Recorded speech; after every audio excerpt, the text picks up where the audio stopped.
look out. Here come former SportsCenter anchor Bob Stevens, esteemed basketball coach Rich Basirico, and Hall of Fame sports writer Curry Kirkpatrick. And someone's going under the bus. Oh, we got lots of people to go under the bus on this night. We're going to pretend that this is election night. The polls haven't closed yet, but we're already calling the winner in the World Series. Is that pretty much it? I agree. I hate to say that, but I agree. I just don't Yeah, want we're to get doing this. We're doing this right before Game 4, right? Tuesday night, pregame Game 4. I came prepared though, just in case. I got my little mini broom here ready to go. I see Rich, it. you're the Yankee apologist. Come up with a scenario where the Yankees come back in this thing. I don't know if they do, Bob. I mean, honestly, I think after Game 1, when Boone made some, I think, awful decisions. Rule number 1, taking Cole out in the 7th inning. He's pitched 3 hits. He gives up the 4th hit in the beginning. The first batter in the 7th inning takes him out. He's your bulldog. He's your horse. He's a former last year Cy Young winner. He's better than anybody you have in the bullpen. I don't care that he's pitched 6 innings. Let him go. And if he explodes, he explodes. You go with your best. That was a huge mistake. Then the other mistake is when he brought in Cortez with he hasn't pitched in over a month. You got a guy named Hill who doesn't look like a baseball player, but he's done his ERA during the World Series 1.17 and doesn't bring him in. Answer that one for me. You think maybe Boone watched the Netflix series, the 3-part series Comeback that was produced by Mike Barnacle's Sons that is terrific, by the way, if you haven't seen it. It's a great I'll have to wait. I'm already in mourning. I have to wait to go through it. A second of that, I'm going to wait maybe a couple weeks. Maybe you watch it tomorrow instead of Game 5 in case there's not a Game 5. Yeah, my stomach Curry, was still you're waiting. Go ahead. Well, Boone went by analytics, and I agree totally with Rich. Cole had only pitched 88 pitches. 88 pitches. Forget the innings. 88 pitches, and he picks the guy out. The batter coming out was Muncy. Cole had dominated Muncy. Muncy has had a terrible series, by the way. And that's who he took him out for. He didn't want to pitch to, he wanted to bring another guy in. I think a grave mistake, and even the Fox guys pointed out, 2 of whom obviously are former Yankees, A-Rod and Jeter, number 2, Derek Jeter. They both said that the Dodger dugout was gleeful, was happy, was now comfortable because they didn't have to face Cole anymore. And that's a key thing.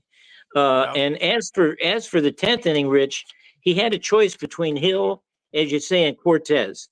And Big Poppy pointed out that Cortez, first of all, is a starter. He hadn't pitched in a month and a half. Hill, you have on your team for the specific role of pitching to left-handed batters. He's a side arm. He has all these angles. And Poppy was saying he's really difficult. I don't know how Aaron Boone can justify the choice of Cortez over Hill. I don't understand it. And no ownership of that. Zero ownership.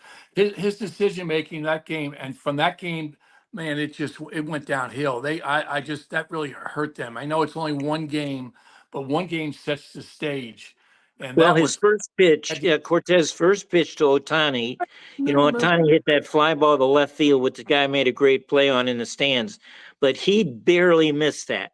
That's right. I mean, he barely missed it. And now he walks Betts, which you got to do, bases loaded. The second pitch he threw is still going in LA somewhere. I mean, so he threw 2 pitches and the game's over.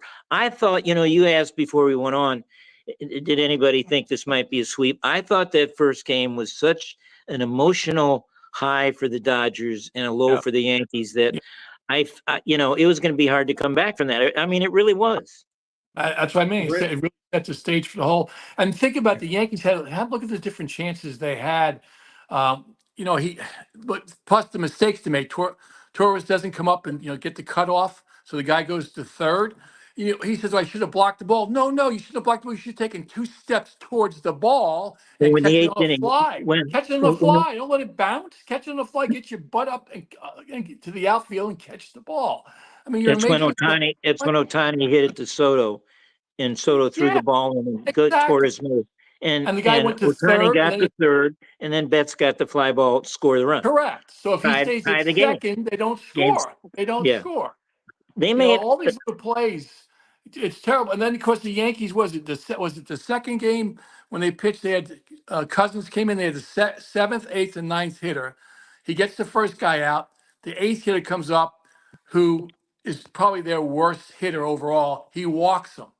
You're a yeah. major league pitcher. Throw strikes. This is no Yeah. Otani. He throws strikes. You don't walk the eighth hitter.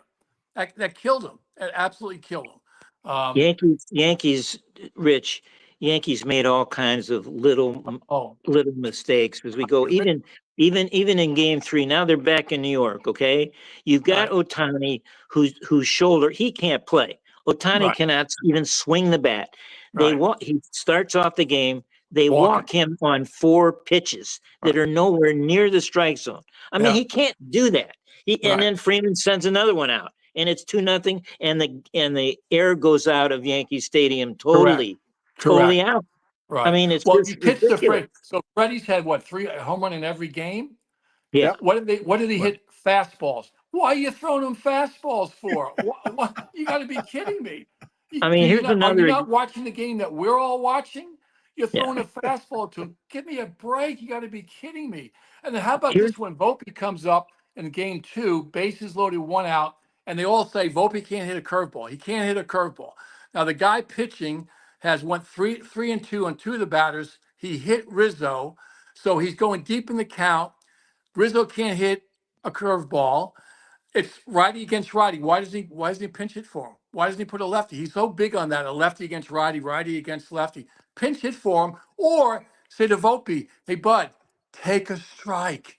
How about make him throw you a strike? Out of the 15 pitches he threw as curveballs, 13 were out of the strike zone. 2 were in the strike. Even Judge swung at way out of the strike zone. What does Volpe do? Volpe. He's putting the ball 5 feet outside the strike zone. Yeah. Take a pitch. Volpe's Take a been pitch. lost. Volpe's Oh, been a lost. disaster as He well. should have batted.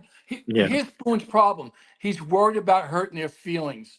I'm going to ruin their confidence. Screw their confidence. This is the World Series. If you're not performing, get your butt out of the lineup. Let's go. Why do you have guys on the bench? You might as well put them in the stand and leave them eat popcorn if you're not going to use them. I don't Well, get it. I really don't well, get it. Well, here's a couple other things. After the 2-0 lead in game 3, in the 3rd inning, Betts is up and he has a long at bat. He hits a foul ball down the first baseline. Rizzo should have caught that ball. Yeah. He makes a terrible effort. I mean, nobody mentioned this, but he should have gone over he could have caught the ball. Yeah. And then, that leads to Betts getting a hit, getting on and getting batted in. And now it's 3-0. I mean, Right. the little thing, even on their 4th run, the Dodgers' 4th run was Lux gets hit by a pitch on a 2-strike pitch. They hit him. Right. Never He happened. steals second and Right. comes in on a hit. And now it's Right. 4. These Right. little things add up. I mean, Right. it's just, and How meanwhile, about Yankee Stadium's dead. Meanwhile. guys? How about Stanton coming around 3rd? I said to myself in my brain, I go, is he really running hard? I mean, is he honestly running hard? Are they kidding me? The way he That's ran all around the third faster base? he is. He's He's in the 3rd percentile of speed among big league Runners players. in the major leagues. Yeah. I Yeah. mean, the third, the slowest, you mean? He sure the didn't look, 3rd. Yeah, he sure didn't look like he was running hard. Oh my Just so God. I yeah. was screaming at the TV. I go, you got to be kidding me. Is that as fast as you can run? You got to be was kidding that a me. Steinway or a Yamaha that he was carrying on his back while he was Yeah, rounding yeah. 3rd base? I think it might have been Coming home. both. He might have both on his The beauty of our discussion, we are 10 minutes in, and And we we have haven't not mentioned even the key mentioned. player to all of this, Yeah. and Yeah. that's Aaron Judge. And Boone. everybody's pussyfooting around this, and even the Yeah. ex-athletes, because they don't want to use the word, but I'll use it. It's a total choke. He is totally choking. I mean, he struck out 7 times in his 3 games. The Yankees have struck out 30 times, by the way. Last night when he got a walk, the last at bat, he had a smile on his face. I think he's like a little leaguer when you walk for the first Yeah. time, you get to first base. And he was happy he didn't strike out. It's You know, it's up here right now. It's right there. yeah. Oh yeah. He is, Sure. You know, he's I watch him up there, Rich, and I'm not a Yankee fan, but I feel sorry for the guy. you too. He's not just striking out, he's flailing at the ball. He doesn't know where it is. He's turning all the way left, as A-Rod pointed out. He's not Right. facing up, which is easy to explain. I mean, I understand. I played tennis. You can't do that. And Right. you know, A-Rod used golf terms, but you know, I feel sorry for the guy. It's just he goes up there and he's at the mercy of the pitchers. It's just sad. I mean, I don't know. Well, it's kind of like when, But remember I used to get on Stanton all the time about him swinging at pitches outside the strike zone. yeah, you That's always say it, but right now. That's him right now. He can't. yeah. He can't stay off it. And if Dodgers pitchers throw him a strike, they're crazy. Don't Yeah, throw him yeah. a strike. Well, Well, Cleveland did the same thing. When they didn't throw him a strike, they had him. Yeah. You know, they hung a couple of pitches. He'll still hit a mistake. Yeah. They just didn't throw him any Well, mistakes. speaking of the Guardians, I know you guys are both American League guys. Are going to get mad at me, but the more I think of this, you know, I think the Yankees, the Dodgers look like they're on a different level than the Yankees. I mean, the National League is so much strong. I mean, who wouldn't pick? You think the Padres would lose to the Yankees? No. You think the Phillies No. would lose the Yankees? No. The Mets, maybe Milwaukee. I think, you know, the top of the No, National you're League right. is so much stronger than the American League. And I think this is coming in as a factor to me. I don't know. Well, Yeah. no, you're right. You're exactly right. And of course, St. Louis, your team, helped the Dodgers win this World Series. Two Trading him Tommy Edman. Cardinals, Flaherty, He should be the Fla- MVP of the series. Flaherty Seriously, and no Edmonds. Yeah. home Yeah. runs. Yeah. He's done it all. Defensively, great. shortstop, plays center field. I mean, he does it all. And I He love got they a- bat him ninth. I love they bat him ninth. See, that's Yeah. something. If he was the Yankees, they'd be putting him in the cleanup. I think it's Well- great he's ninth. It really Well, he balances has. the I'll tell lineup. you, he did bat cleanup in the series before this. Right. The Dodger manager had him at cleanup, but you know he's gotten some key. First of all, he's made some great fielding plays, Absolutely. and secondly, he made a really important hit in that first game when he moved the guys along instead of making out at second base, and it got to Betts and Freeman. You know, I don't know. I don't know if you stayed and watched the post game, but A-Rod and Poppy and Jeter were all talking about the body language of the Yankees. Yeah. That they didn't like it the whole time. There's no vibe. They didn't celebrate when the guy hit a home run in the ninth last night. Yeah. They didn't even I mean, it's a long shot, but it's Sure. still, nobody celebrated. Nobody was Alive. excited. Alive, yeah. Yeah. It looks to me like, there's the body language. No, That's, even that's Soto, who usually stares down the pitcher, his last at bat, you could tell he wasn't into it. He really wasn't. Yeah. I mean, You're that's, right. that's You guys are right. The body language is terrible. It's really, really bad. Yeah. There's So nobody- throw the whole bunch of them under the bus. the whole team. But Boone first. Can I throw him first under the bus? I mean, slide him Well, across. now it's toward the end of the game, they're all bitching and whining about the calls now. You know, Torres tried to show up the umpire. I don't know why he didn't get thrown out. I mean, it was a bad call, a strikeout. But, you know, he's going like this, the umpire, he's showing up the umpire. What? And then Chisholm he did his little bitch act when he didn't like some calls.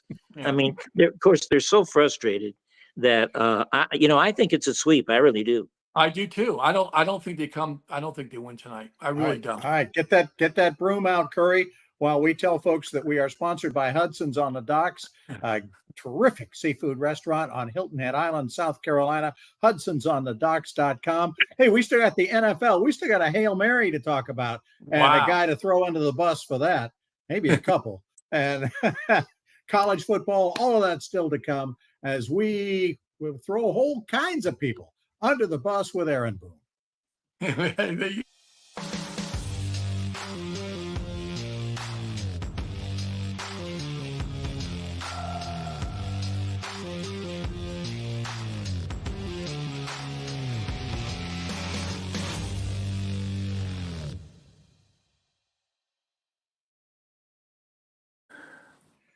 back to Under the Bus, brought to you by Hudson's Seafood Restaurant on Hilton Head Island, hudsonsonthedocks.com. I'm going to throw a relative of mine under the bus, Tyreek Stevenson of the Washington Commanders. Nice job on the Hail Mary, the final play of the game against the Bears, over taunting the fans, and then was out of position, then got himself back in position. We give him that. And then he tips the ball to the guy to catch the touchdown pass. How about that? That maybe the greatest play of the year. Poor Reek. I don't call it the Hail Mary. I call it the Hail Reek. Or better yet, I call it the Hail Eberflus, because, he's the Bears coach, and this might cost him his job. Seriously. I mean, how do you not prepare better for something like that? Well, did you hear? I mean, it's a miracle ending, but he talked about what they practice about boxing out and this and that, and one guy doing this and that. Well, that surely didn't look like what he was talking about. And of course, he's DB that you mentioned talking to the crowd. Man, that guy should be fined. You kidding me? That's ridiculous. Well, Stevenson claimed yesterday that he wasn't taunting the Washington fans. He was celebrating with the Bears fans. Who believes that? Either way, the game's not over. I know. He apologized to everybody. He apologized to the team, the fans, everybody. He's a big player for them. I mean, he's an important guy for them. So somebody said, well, maybe they'll fire him or suspend him. He's too important. He's a second round draft choice. He played at Georgia and Miami, so he's been around. And but yeah, you can't taunt while the ball's in play. Although, how much do you throw the coach back? Eberflus, here's another chance to throw him under the bus.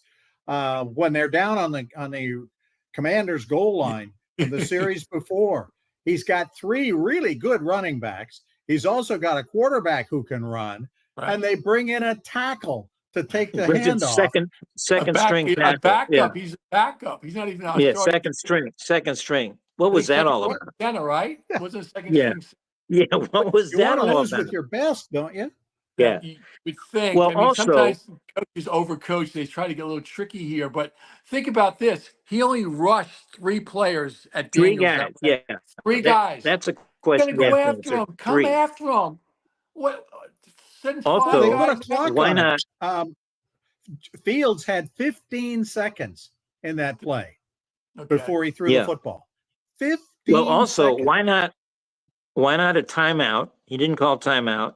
And the play before that, they didn't guard the sidelines. They didn't guard the guards. So they went 13 yards. They got a 13-yard pickup, which would have made Jaden Daniels throw about 80 yards, not 65. It would have, if he's going to do it. And there's no way he's going to throw it 80 yards in the air, is it? I think anytime you have over 10 yards, for a first down, or in this situation, go for the touchdown, come after the quarterback, make him run, get out of the pocket and throw the ball on the run.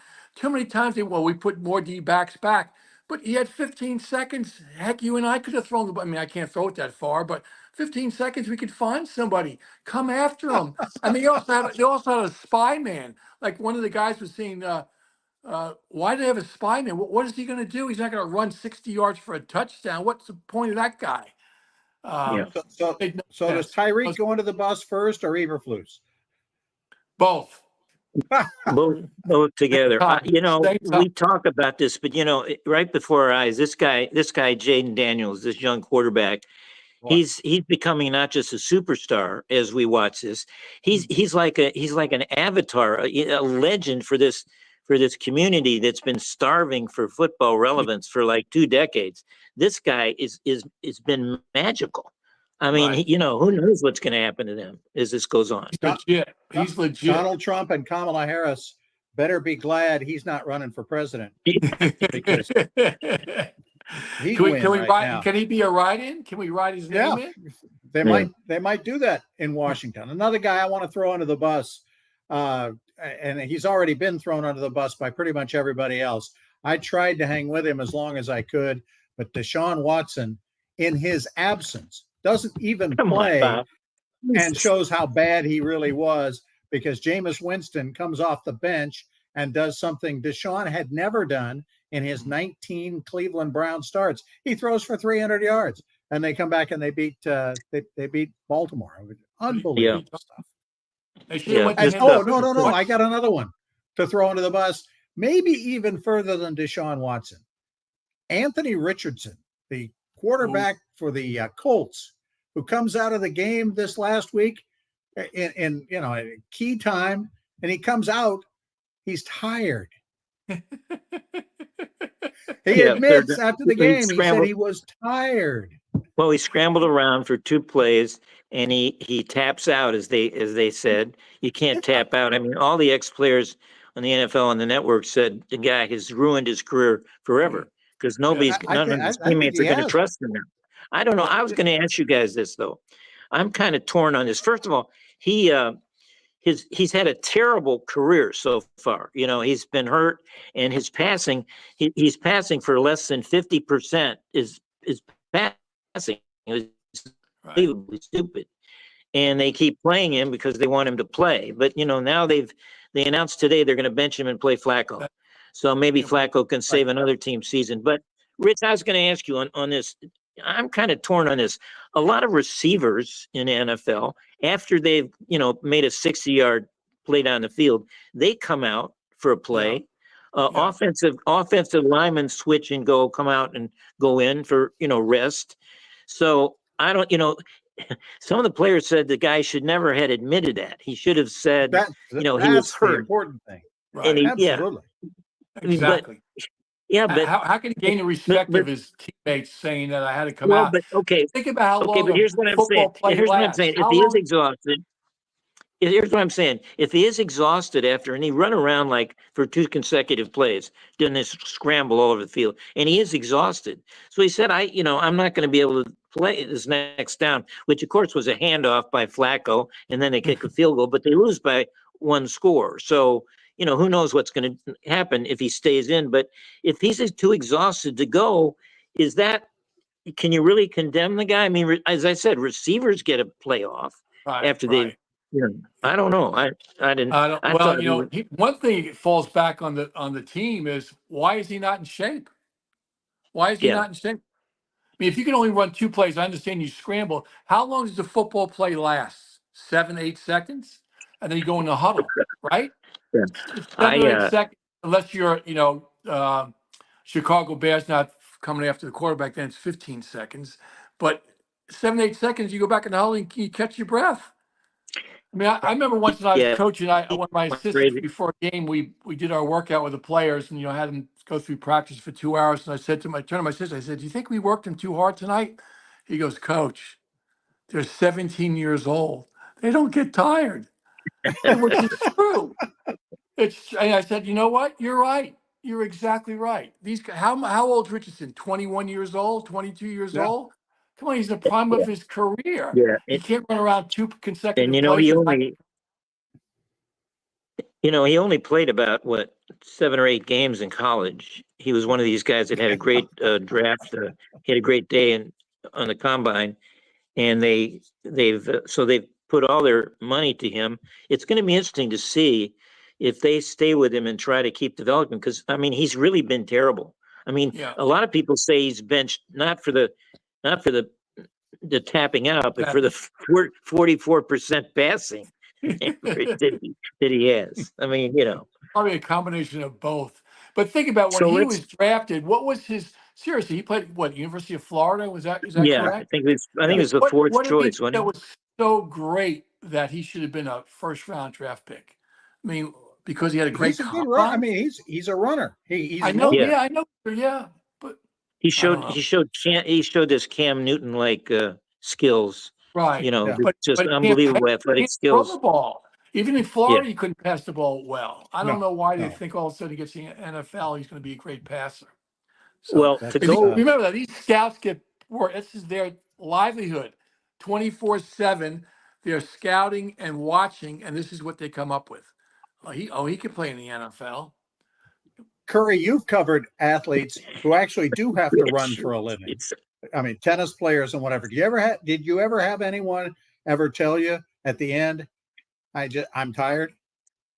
Admit it? oh, too tired. Oh, I think tennis players get too tired to really Yeah. play, play as well. But 'Cause they that's have, 5 hours. they're playing 5 hours. Right. Yeah, that's true. Yeah, That's true. think Well, you about how asked if long. they Look ever, how long they play, and they can't come out if they right. I mean, I know when you change, you come out and you have a break, but some sets yeah, go so yeah, long. Those guys play forever. So part of that is really yeah. seriously Well, is not having shape if he got tired that quickly. So, All right. We got college well, football to talk there are about. a We lot of got the tennis players that figured NBA. out. Wow, Rich wait, and whoa, Curry's. Hey, whoa. oh, you got Oh, more? I got Wait a some more minute. I'm NFL. sorry. I got. Oh, Well, I throw want to some do. more people into Let's go from the youngest player in the league to the oldest. How about our weekly under the bus with Aaron Rodgers? Uh, the interim coach, Olbrich is his name. After Yeah. after they lose to the New England Patriots, which is Right. a sin apparently. He said, "Well, this is a moment." Olbrich said, "This is a moment of darkness." Uh-oh. I mean, darkness, that's right in Aaron Rodgers' wheelhouse. That's where he always is. So he went crazy. He said, I've been in that darkness. You got to embrace the darkness. I mean, come on, Aaron, that's perfect. He's, he goes on darkness retreats. So he's right in there.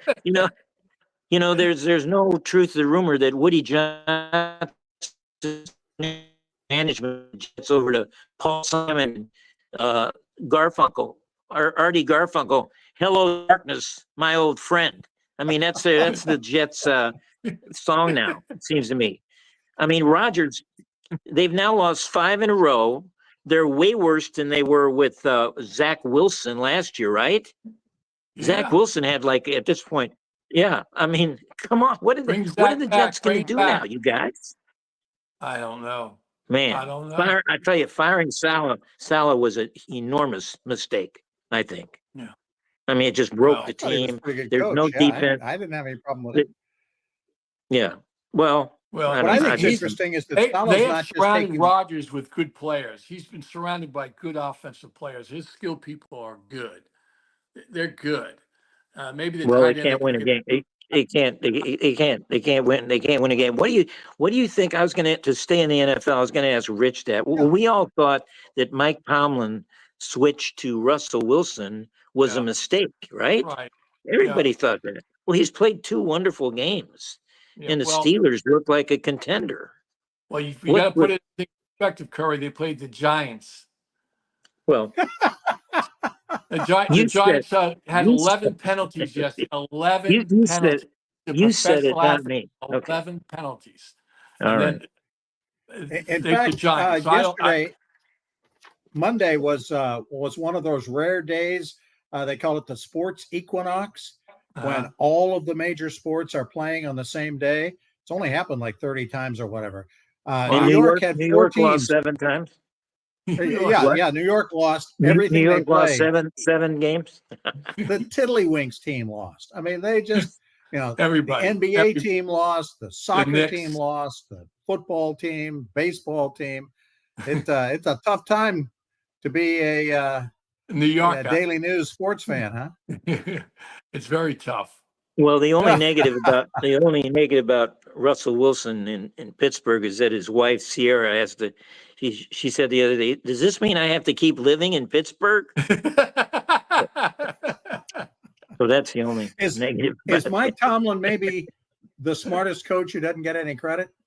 Probably Oh, so. he gets a lot of credit. Come on, he gets a I don't lot think of he gets credit. nearly enough. I mean, Andy Well, Reid's the genius, but Mike Tomlin. he gets Who the else most would you out of his rather have? players. They're not an exciting football team to watch, but they get the job done, don't they? Pittsburgh. Well, They've they're been doing it playing, for 40 as you years. said, they're playing the Giants. Right. Did you see the Giants in a 2-point conversion when they spread the guys out? Oh yeah, yeah. What was that all about? The So defensive stupid. player just came across and tackled him.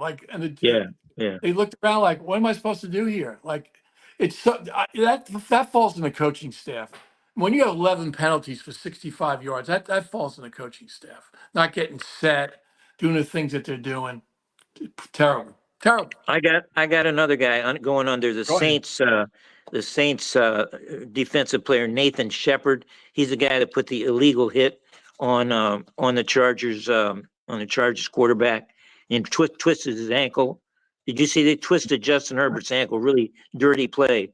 And the Chargers, Bradley Bozeman, the center, sprinted to this guy and pounded him into the ground in protection of Herbert. He just pounded him in the ground. He looked like the Undertaker in some wrestling movie. Just pounded him, and he kept pounding him into the ground. And Herbert, the quarterback, had to go over and pull his teammate off this guy with the referee. It was great. I mean, he was in fact, Bozeman, the Charger teammate, got a penalty for unnecessary roughness. It's his first penalty he's ever got in the league. And watch this. Oh, there's the dirty. no. Nice. Yeah. Now watch. Here comes Bozeman. Wow. Boom, boom. He pounds this guy in. He has to be taken off of it. It was great. He said, it's first time in my career I've got a penalty. He also got a game ball from Jim Harbaugh. Jim Harbaugh gave him a game ball. He said, Bozeman says, I'm a real mild guy, he says, but when you got to flip the switch, you flip the switch. Yeah. Harbaugh, I'm not a big Jim Harbaugh fan, but he has done a great job. Harbaugh in the locker room said, "Who avenges dirty players better than us? Nobody." Good stuff. Good stuff. Anybody else to throw under the bus from the NFL? Not that I can All think right. of. I don't know. We'll tap out on that one, Okay. and go on to basketball and to college football and all the other good things we have to talk about as we throw people under the bus. Brought to you by Hudson's on the Docks.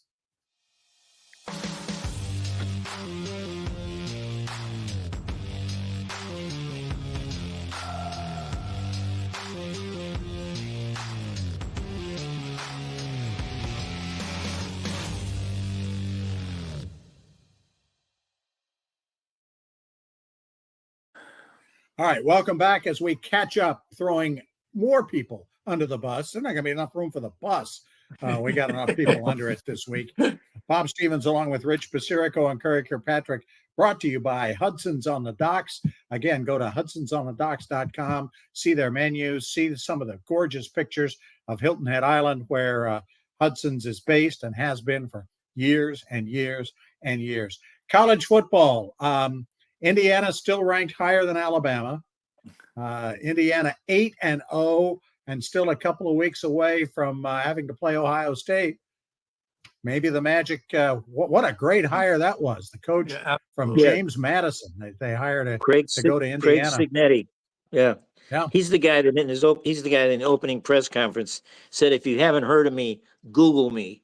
He said, "Google me." That's all his wins. He's won every place he's gone. He's a real character. He was on Game Day last week. Yeah, he's brash and yeah. Does Penn State beat Ohio State this week? Penn State's actually got a chance, maybe? No, I say Ohio State. No, they're going to be at home, and Ohio State had another.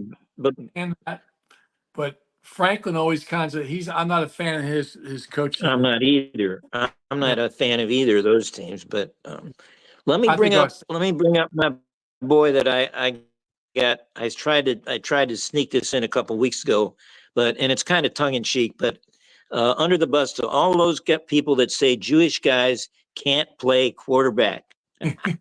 One guy can. Jake Retzlaff of Brigham Young University. Yeah. He's got Brigham Young in the top 10 now, undefeated. He's one of 3 Jewish kids in the whole university.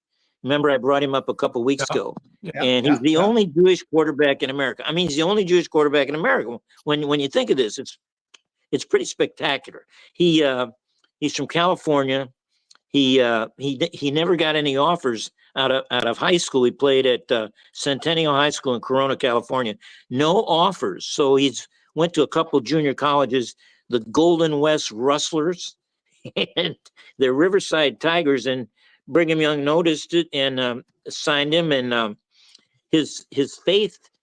They did a piece a couple of weeks ago. His faith is very important to him. He wears a Jewish star around his neck on a necklace during the games. The food trucks at Brigham Young bring Jewish food to the players at practices, which is great.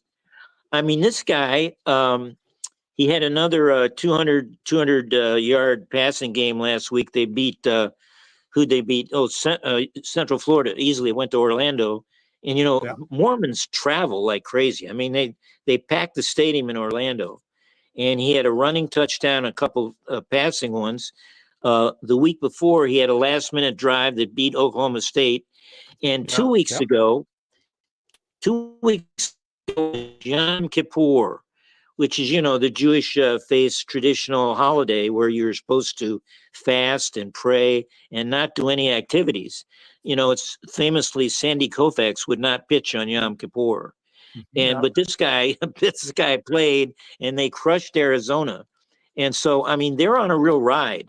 And, it's kind of interesting that he would, end up at Brigham Young, which, they have the legendary coach at Brigham Young, Lavelle Edwards. They have the stadium there named for him. His descendants, his coaching tree features, among others now, Andy Reid of the Chiefs and Sarkisian of Texas, Right. two teams that might win their championships this year. It's a great story. I looked this up. The best Jewish quarterback of all time was Sid Luckman.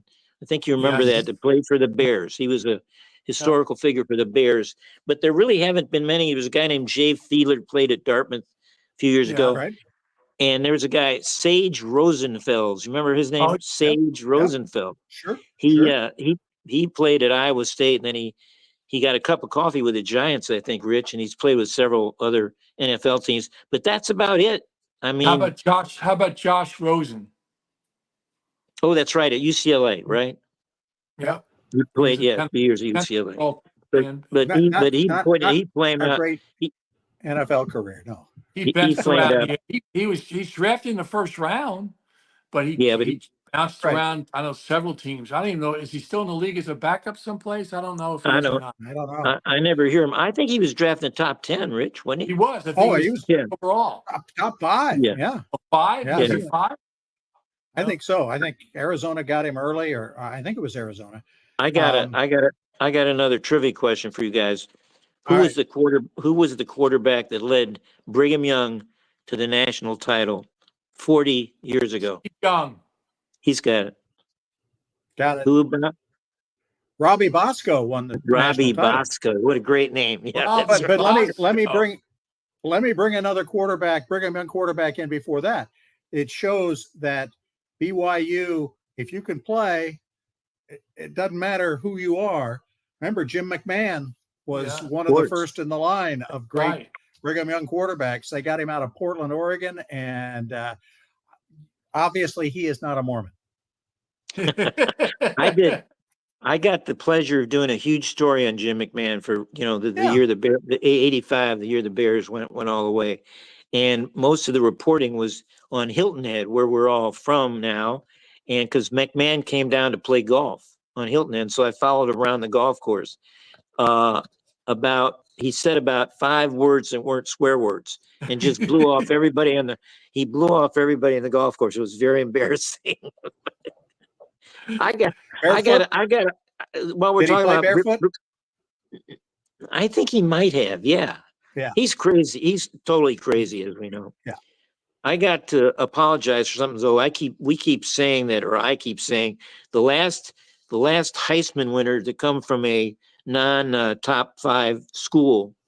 I've always said with you guys last week was Roger Staubach of Navy, but I'm wrong. It's another Brigham Young quarterback. Ty Detmer, 1990. Yeah. Yeah, Brigham he Young has a followed great Robbie history in Bosco. football. I mean, Brigham Young has a great history and a great fan base. I would love to see them in the playoffs. You know, the playoffs are going to be at neutral sites, right? No, I think Uh, the, some No, the higher, first round is going to be on campus, right. on campus, but it's going to be and the then they're going to go to higher Correct. rated, yeah, higher yeah, ranked yeah, school. yeah. They're going to be some home games. Yeah. Well, Have you ever been? Have either one of you ever been to Brigham Young for a football game? No. I have. Unbelievable It's atmosphere. spectacular. Yeah. Yeah, they first of all, the setting, they're right in the shadow of the mountains. It's gorgeous. It's just Yeah. right there. It's high, the altitude. And now the year I went was actually Robbie Bosco's year in the 84, Oh, really? 85. Oh. And I was traveling with the Tulsa team that went in there and actually played them pretty close. Could have given them a really good run, except another great name that you'll recognize, Vi Sekahima, Oh, ran a punt back about 70 yards and ended up beating them by 10 or 12, John Cooper team. But anyway, it was a great atmosphere. You will never see 70,000. All right, I'll say it, 70,000 white people in the stadium making noise, doing their thing. And I mean, there's not a swear word unless Brigham Young's losing. And that's not very often. Well, now it's just an unbelievable atmosphere. And of course, it'd be great to see a game get played there. Exactly. Of course, in recent years, you know, a lot of African Americans now go to Brigham Young and play. But it used to be, as you say, all white. Now they've got a bye this week, but then the following week they play the Holy War against University of Utah, which I would love to see that. I mean, what a great name for a game that Utah. It's not holy to Utah, but I call it the Holy War. Whoever came up with that name, that's fabulous. That's one of the best rivalry names I think we can. It would be great to see this guy Jake Retzlaff, the Jewish quarterback, leading Brigham Young in the playoffs. In the Holy War. Story! What a story! Yeah. A couple of quick basketball notes. Anybody to throw under the bus there? Yeah, the Knicks for playing so poorly last night against Cleveland, playing at home. You know, they haven't gelled yet, but it's still early. Towns, didn't shoot the ball enough last night. And I think sometimes you get these guys that all like to score, Brunson, him, Bridges. There's only one basketball. It's hard to share that ball when all those guys are looking for the shot all the time. Apparently, Paolo Banchero did not have to share the ball much. For Orlando, he scored 50. 50, yeah. He's good. Dookie. He's a Dookie. Is he? Did you see what Duke did to an exhibition game against Arizona State, Bobby Hurley's team? I watched some of it. I watched the beginning with Hurley there. In the Rat. 60, didn't the by 100. Yeah, the Rat was there.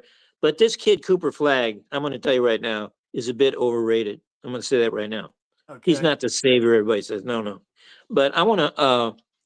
He signed his big NIL deal today. What's that? He signed the big NIL deal today. I think it's Gatorade. Yeah, Flagg did. Well, we'll beat them twice probably. But to get the to go back, I mean, NBA, that's about 8 months away when I'll start getting interested. Come on, Rick. Okay. I want to go back to football. I was looking at these games, and it seems to me the game is so simple. Everybody talks about these defensive receivers and all this, but whoever has the better quarterback wins the game. I mean, it's just so simple. I was watching Texas A&M LSU Saturday night, and LSU's in control in the second quarter. They're up by 10, and their quarterback Nussmeier starts to throw picks. He threw 3 picks. Meanwhile, Texas A&M brings a guy off the bench, not even starting. It's a kid named Marcel Reed. He runs for 3 touchdowns. He looks like a combination of Mahomes and Jackson, and it's ridiculous. I mean, Texas A&M wins easily. How is this guy on the bench? I don't even know how he's on the bench. Why he isn't playing? It's ridiculous. And they're, A&M's now easily in the top 10. But meanwhile, on that side of the field, we have a new contender for the Mark Mangino. I know I look pregnant, but it's really just my lack of self-respect award to Mike Elko. To Mike Elko, the Texas A&M coach, right? He was at Duke last year, Right. and he went about 275. Then he looks about, I don't know what's happened to this guy. He looks like he's about 325 now. It's like, he was just a jovial kind of fatty piggy guy last year. He's like a monstrous guy that has lost it. And he wore this white T-shirt, and seriously, it was like embarrassing. I don't know what it is. So do we need to get him some horizontal stripe or some vertical stripes to make exactly, him and wear black. And wear black, man. Don't wear white. He's nervous before these games, and he just eats. That's what happens to some of those guys. They don't know what. The Texas barbecue is much more calories than North Carolina barbecue. Was that the deal? I don't know. Maybe I don't know. Maybe but so. Hey, Rich, what was your nervous habit? What did you do when you were nervous before a big game? I would go for a walk. I would go for a walk. Boring. That's boring. I know it's boring, but that's what I did. Actually, we would take the team when the girls' game was going on. We'd take a team for a walk, and I would talk to them, and then they would go back inside the gym, and I would walk a little bit. Yeah. All right. Well, did you guys? I know you guys both had Navy against Notre Dame, right? No. I think I had. I was hoping for a good game. I thought it might be a good game, but. Notre Dame. They got, as they say, boat raced. Yeah. Sure. I have a relative who lives in New York who went to Notre Dame, who did not want to go to the game because he thought they'd lose. Yeah. He didn't want to go all the way to the Meadowlands and deal with New York traffic, only to see Navy beat them. And please. Well, they're going to play. They have to play Army in Yankee Stadium. I hope they. I hope the midshipmen. I hope the midshipmen do better in the South China Sea than they did at MetLife. We're in trouble. We're in trouble. They will. Yeah. They'll do great. All right. Anybody else? One more college football guy. One more college football guy. Syracuse quarterback Kyle McCord threw 3 pick-sixes in a half. 3 pick-sixes in the first half. This poor guy, he was blamed for all the problems at Ohio State last year. Right. And now he comes to Syracuse and he's throwing these pick-sixes. He threw 64 passes against Pitt, and they intercepted him 5 times, 3 of them for touchdowns. Come on. So to tie all this up, is he the guy who should be able to go to the sidelines and say, "I'm tired"? I'm tired. Chasing guys into the end zone 3 times. And I need a relief pitcher. Passes? I need a relief pitcher. Yeah. Call for the left-hander, huh? The Pitt linebacker named Kyle Lewis after the game, he said, after they pick him off, keep picking him, he said, our names have got to get put up on a wall or something. But, coming into that game, he had really done well for Syracuse. Everybody was raving about him. Just like all the quarterbacks in the college football, there's 2 of them that are any good. The rest of them, not for NFL. They're only as good as your last start. That is or true. Your next start. Well, Curry, Mel Kiper needs to go under the bus just because of him raving about Beck and from Georgia, Melrose from Alabama, the Texas quarterback being in the top 5 quarterbacks for the NFL. If those guys can play in the NFL, I'm buying both you steak dinners. Yeah, Ewers can't play in the NFL. Beck can't either. And Mel Kiper has. They're the top 5 quarterbacks going in the NFL draft. Well, good luck. The Giants. They need to draft a quarterback. Who are they going to draft? That's the problem. Yeah, if we cared, that would be nice. Cam Ward is the one quarterback out there. I'm gonna go have dessert with Mike Elko rather than talk about the Giants. All right, that'll wrap it up. We're out of time. For Rich Basirico and for Curry Kirkpatrick, it's time for dessert for all of us. I'm Bob Stevens. Thanks so much for joining us. Under the Bus, brought to you by Hudson's on the Docks. See you guys. Under the Bus is a production of the Lowco Media Network and is filmed on the Hilton Head Island campus of the University of South Carolina, Beaufort. The executive producer is Justin Jarrett, with assistance from Trey Ramsey, Mahogany Hickman, and Adam Carroll.